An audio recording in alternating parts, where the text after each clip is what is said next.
अस्सलाम वालेकुम students, hope you all are fine. Grade 9 के मैथ की एक्सरसाइज 1.2 शुरू करने से पहले कुछ डेफिनेशंस हैं जो कि जानना ज़रूरी है, उनको अंडरस्टैंड करना ज़रूरी है। तो पहले हम उन डेफिनेशंस को देखेंगे कि वो कैसी हैं, उनकी एग्जांपल देखेंगे। अगर आप ये डेफिनेशंस अच्छी तरह अंडरस्टैंड कर लेते हैं तो आपके लिए एक्सरसाइज 1.2 जो सॉल्व करना वो बिल्कुल मुश्किल नहीं है। तो सबसे पहले हमारे पास है डेफिनेशन है रो मैट्रिक्स की। रो मैट्रिक्स एक ऐसा मैट्रिक्स होता है जिसमें सिर्फ एक ही रो होती है, ठीक है। A matrix which consist of only one row is called row matrix. For example इसकी देख लेते हैं। अगर हमारे पास कोई ए मैट्रिक्स है जिसमें कितनी रोज हैं, सिर्फ एक ही रो, 2 3 5। तो अब इसमें रोज इस साइड पर होती हैं, तो ये कितनी रोज है हमारे पास, एक ही है। तो इसको हम क्या बोलेंगे, रो मैट्रिक्स। इसके एक और एग्जांपल देखते हैं। 2 3 A इज इक्वल टू 2 3, ये मैट्रिक्स के अंदर इसकी एग्जांपल है, तो ये भी रो मैट्रिक्स है। इसके बाद एक और एग्जांपल देखते हैं, matrix A is equal to 2। तो इसमें भी कितनी रोज हैं, एक ही रो है। तो ऐसा मैट्रिक्स जिसमें एक ही रो, उसको क्या बोलते हैं, रो मैट्रिक्स। नेक्स्ट हमारे पास एग्जांपल डेफिनेशन है कॉलम मैट्रिक्स की। A matrix which consist of only one column is called column matrix. For example 2 3 and 5। अब देखें इसमें एक ही कॉलम है तो इसको क्या बोलेंगे, कॉलम मैट्रिक्स। इसकी एग्जांपल देख लेते हैं। और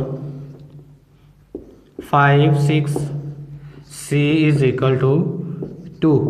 तो ये अब कौन सा मैट्रिक्स है, कॉलम मैट्रिक्स भी होगा, क्योंकि इसमें एक ही कॉलम है और इसमें एक ही, इसमें भी एक ही कॉलम है, इसमें भी एक ही कॉलम है। नेक्स्ट हमारे पास डेफिनेशन है रेक्टेंगुलर मैट्रिक्स की। A matrix in which rows and columns are not equal, जिसमें रोज और कॉलम्स इक्वल ना हो उसको क्या बोलते हैं, रेक्टेंगुलर मैट्रिक्स।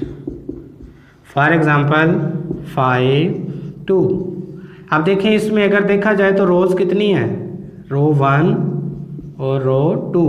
तो कॉलम कितने हैं, एक ही कॉलम है लेकिन रोज इसमें 2 हैं। तो इस ऐसे मैट्रिक्स को हम क्या बोलते हैं, रेक्टेंगुलर मैट्रिक्स, जिसमें कॉलम्स और रोज इक्वल ना हो, 2 3। अगर इसको देखें तो ये भी रेक्टेंगुलर मैट्रिक्स, क्योंकि इसमें रोज कितनी है, एक ही रो है, और कॉलम कितने हैं, 2 कॉलम हैं। तो जिसमें रोज और कॉलम्स डिफरेंट हों, एक जैसे ना हो, बराबर ना हो, उनको क्या बोलते हैं, रेक्टेंगुलर मैट्रिक्स। नेक्स्ट डेफिनेशन 4 है हमारे पास square matrix. A matrix is called square matrix if the number of rows is equal to number of columns. Rows जो है किसके इक्वल होनी चाहिए, कॉलम्स के इक्वल होनी चाहिए। For example 2 3 5 6।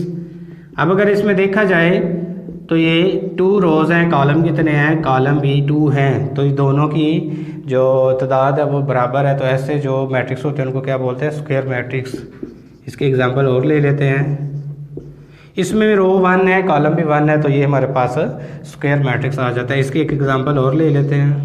1 2 3 4 5 6 7 8 एंड 9। इस मैट्रिक्स को अगर देखा जाए तो इसमें 3 रोज हैं। कितनी रोज हैं, 3 रोज हैं।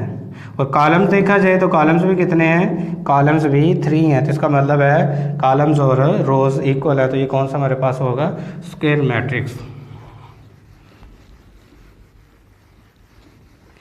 नेक्स्ट हमारे पास स्क्वायर के बाद आ रहा है नल और zero matrix. A matrix is called null और zero matrix if it consist of zeros, all entries is equal to 0। अगर इसकी तमाम एंट्रीज क्या हों, वो 0 हों। For example A is equal to ये 0 0, सी इज इक्वल टू 0 0 0 0। जितनी मर्जी इसके एग्जांपल्स लिख सकते हैं। 3 वाली भी 0 0 0।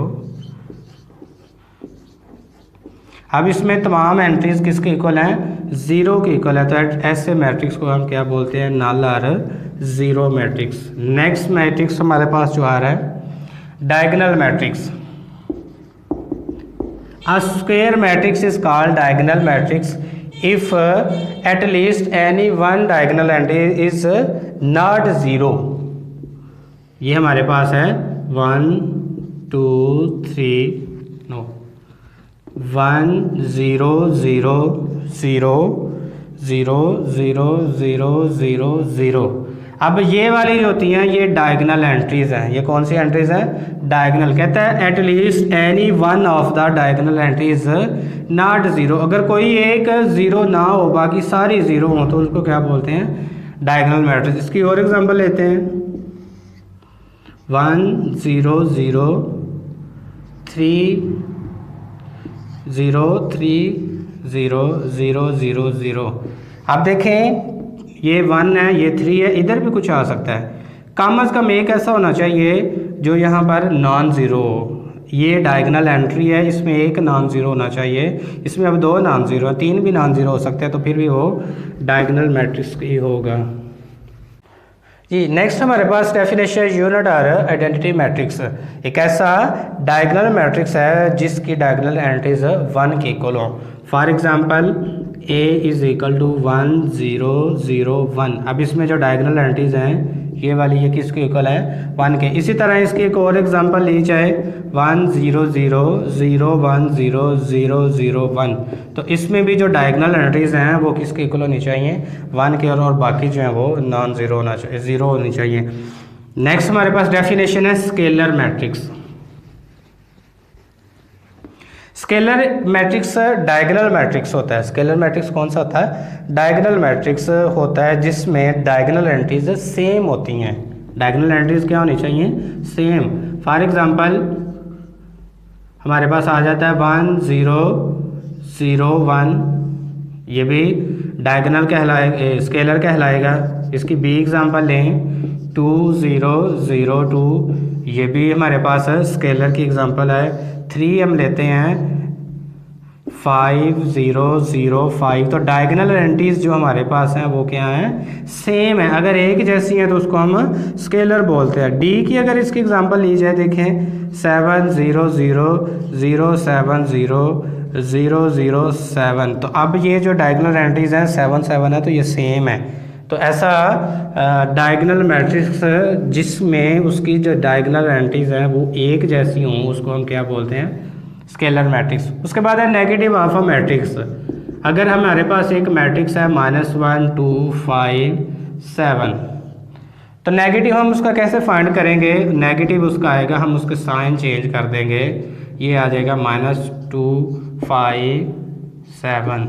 तो नेगेटिव इसका क्या आ जाएगा? Minus minus +1 -5 -2 and -7। यानी उसकी जो एंट्रीज हैं उनको हम नेगेटिव नंबर साइन से मल्टीप्लाई कर देंगे तो हमारे पास जो मैट्रिक्स आएगा उसको हम क्या बोलेंगे? Negative of matrix. किसी भी मैट्रिक्स को नेगेटिव साइन से मल्टीप्लाई करेंगे तो वो नेगेटिव मैट्रिक्स आ जाएगा। उसके बाद हमारे पास लास्ट वाली डेफिनेशन है ट्रांसपोज ऑफ मैट्रिक्स। तो ये एक ऐसा मैट्रिक्स है जिसमें क्या करते हैं? रोज़ को कॉलम में बदल देते हैं और कॉलम्स को रोज़ में बदल देते हैं। अब हमारे पास ये एक क्या है? रो। तो इसका ट्रांसपोज जब हम लेंगे तो ये किस में कन्वर्ट हो जाएगा? ये रो लिखी हुई है तो हम इसको कॉलम बना देंगे, हम इसको वैसे लिख देंगे। अब ये वाली रो हमारे पास क्या आ गई है? कॉलम की फॉर्म में आ गई। इसी तरह ये जो दूसरी रो है इसको भी हम किस में लिख देंगे? कॉलम की फॉर्म में लिख देंगे। तो ये हमारे पास कौन सा मैट्रिक्स आ जाएगा? Transpose of matrix. एक्सरसाइज 1.2 का जो क्वेश्चन नंबर 1 2 3 है वो खुद आप सॉल्व करेंगे क्योंकि अभी आपने डेफिनेशंस पढ़ी हैं तो वो उनसे रिलेटेड है। क्वेश्चन नंबर जो 4 है वो हम सॉल्व करने जा रहे हैं। तो क्वेश्चन नंबर 4 क्या है? Find negative of matrices. Negative of matrices, ये जो गिवन मैट्रिसेस है इनका नेगेटिव फाइंड करना है। तो नेगेटिव फाइंड करने के लिए हम करते क्या हैं? सिंपल जो मैट्रिसेस गिवन हैं उनके नेगेटिव से उनको मल्टीप्लाई कर देते हैं। जब फर्स्ट हमारे पास है तो नेगेटिव ऑफ ए, तो हम इसकी जो जितनी भी एंट्रीज हैं उनको नेगेटिव से मल्टीप्लाई कर देंगे। ये पॉजिटिव था, ये नेगेटिव हो जाएगा, इस जीरो के साथ कुछ भी नहीं आएगा तो ये नेगेटिव है तो ये पॉजिटिव हमारे पास आ गया। इसी तरह बी है तो बी का नेगेटिव हम कैसे फाइंड करेंगे? बी का पहला जो एलिमेंट है 3 नेगेटिव पॉजिटिव है उसको हम नेगेटिव में लिखेंगे। ये नेगेटिव में है तो उसको हम पॉजिटिव में लिख लेंगे। जो उसका 1 है 2 जो है वो पॉजिटिव है तो 2 नेगेटिव में आ जाएगा, 1 पॉजिटिव है तो 1 भी नेगेटिव आ जाएगा। इसी तरह सी का नेगेटिव फाइंड करेंगे तो ये सारी पॉजिटिव है तो जितनी भी एंट्रीज है तो ये सारी एंट्रीज नेगेटिव हो जाएंगी क्योंकि नेगेटिव से मल्टीप्लाई करेंगे। इसी तरह डी हमारे पास है तो डी का जब नेगेटिव फाइंड करेंगे तो ये हमारे पास 3 नेगेटिव का है तो 3 हमारे पास पॉजिटिव का आ जाएगा कि माइनस माइनस मल्टीप्लाई कर देंगे। 2 पॉजिटिव का तो 2 नेगेटिव हो जाएगा। इसी तो -4 है तो ये पॉजिटिव 4 हमारे पास आ जाएगा और पॉजिटिव 5 है तो ये नेगेटिव 5 हमारे पास आ जाएगा। लास्ट वाला हम देखते हैं ई। तो नेगेटिव ई हमारे पास पहली 2 एंट्रीज जो वो पॉजिटिव हैं तो ये -1 -2 नेगेटिव हो जाएंगे। -1 है तो ये पॉजिटिव 5 हो जाएगी। ये वाली जो दूसरी एंट्री -5 है पॉजिटिव 5, 3 पॉजिटिव का तो ये नेगेटिव 3। यानी इस तरह हम उनके नेगेटिव फाइंड कर सकते हैं। क्वेश्चन नंबर 5 है इसका, find transpose of the following matrices. तो ट्रांसपोज में हम करते क्या है, कॉलम्स को चेंज कर लें रोज़ में या फिर रोज़ को कॉलम्स में चेंज कर लें तो आपके पास ट्रांसपोज आ जाएगा। फॉर एग्जांपल पहला ए का ट्रांसपोज, ये अगर हम इसको कॉलम कंसिडर करें तो एक हमारे पास कॉलम है तो इस कॉलम को हम किस में बदल लेंगे, रो को 1 0, तो ये रो में आ गया। इसी तरह बी हमारे पास है, ये अगर हम इसको रो में एक रो कंसिडर कर लें तो इसको हम कॉलम में लिख लेंगे तो ये कॉलम में हमारे पास क्या आएगा फिर 5 1 -6, यानी रोज़ को हमने कॉलम्स में बदल दिया है। इसी तरह सी पार्ट है, ये पहली रो है तो हम इसको पहला कॉलम बनाएंगे 1 2, दूसरी रो है इस तरह तो हम इसको ऐसे बनाएंगे 2 -1 पहला कॉलम। ये इसी तरह तीसरी रो है तो इसको भी हम कॉलम में बदल देंगे, ये उसका ट्रांसपोज आ जाएगा। इसी तरह जो डी है, डी में भी हम ऐसे ही सॉल्व करेंगे। पहली रो है ये हमारे पास 2 3, इसको हम कॉलम बना लेते हैं। उसी तरह दूसरी रो है 0 5, इसको भी हम कॉलम बना देते हैं। तो अब हम क्वेश्चन 6 देखते हैं। एक्सरसाइज 1.2 का लास्ट हमारा क्वेश्चन है।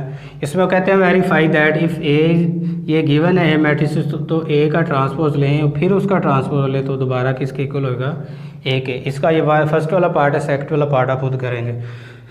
तो सबसे पहले ये हमारे पास लेफ्ट हैंड साइड है तो ये राइट हैंड साइड है तो हम एक साइड इसकी सिलेक्ट कर लेते हैं by solving left hand side. इस साइड को हम सॉल्व कर लेते हैं। तो इस साइड पे हम सबसे पहले क्या है, ए का ट्रांसपोज है तो ए हमें क्या गिवन है 1 2 0 1। तो ट्रांसपोज में हम सिंपल करते क्या हैं, देखिए ज़रा, ट्रांसपोज में हम क्या करते हैं, कॉलम्स को, ये रो है तो इसको हम किस में बदल देंगे, कॉलम में। ये नीचे वाली रो है तो इसको भी हम किस में बदल देंगे, कॉलम में। तो ये हमारे पास ए ट्रांसपोज आ गया।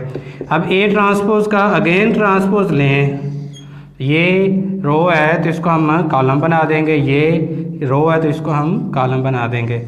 अब ये दोबारा ए का ट्रांसपोज का ट्रांसपोज लिया तो ये हमारे पास आंसर आ गया। तो अगर गौर से देखा जाए तो ये किसके इक्वल है 1 2 0 1 1 2 0 1। हैंस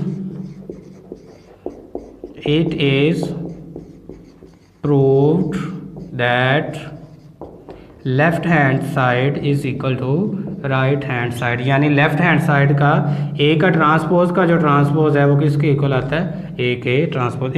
इसके साथ ही हमारी एक्सरसाइज 1.2 जो है वो कंप्लीट हो गई।